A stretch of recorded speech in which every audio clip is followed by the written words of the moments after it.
Ketenat election ke jela haka khat pratari uyayong arja arpusau kala pelat ya ke jing ai jing ken ke bayar day wat ke election syakalok sabha nak bentaki artliki constituency ke Shillong parliamentary constituency bat ketura parliamentary constituency nadu ke jing don jong ginong trai ki belet ki polling station ki nong apahara ki polling station bat ki we ya ke bala kenthop ru bat ke jing yok kurup bisa ke ban nadu Shuwa ban trai kam ke model code of conduct bat hadien andal trai kam ke MCC kata Maria penbena ya ke tarik election. Haba pentip halor ke jingyok kurup jong ketenat election lingba ki static surveillance team. Ki bala yang hajan man la ki jaka ki bala bensyat da ketenat ba ke jingyok kurup ke long Haduh sau point laipu pra Klur. Haba pentip syakilat patai kubor Chief Electoral Officer BDR Tiwari uloong bana kepisa sau point laipu pra Klur laipu lai point saupusan Klur ke dei Shuwa ban pentrai kam ya ke model code of conduct bat shipo point knai pulai Klur kata Haduh ke khat pratari uyayong arja arpusau hadin bala pentrai kam ya ke model code of conduct.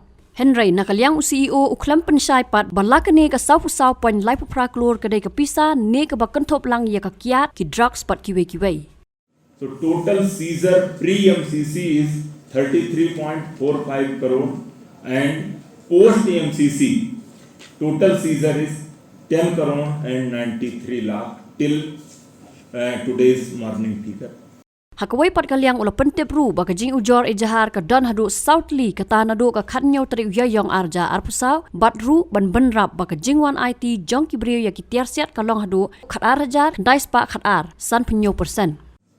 So 40 companies of CAPF have been deployed in the state and for the preventive measures we have around 1,619 person has been bound down and as per the MCC violation is concerned,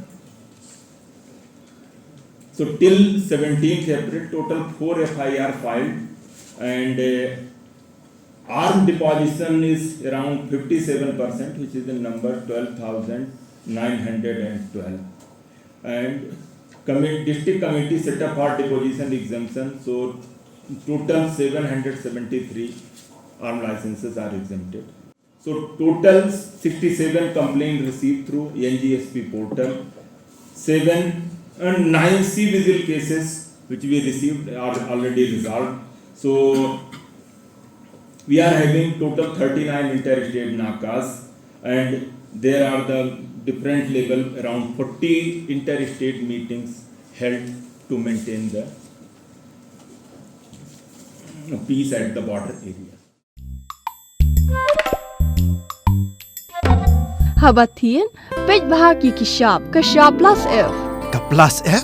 Hakabam bangibam dunaki eki batay kamet. Namar kata habathiru atau kau kamlu ka umpnyang kadut pej ya kishap plus F haka jingsom.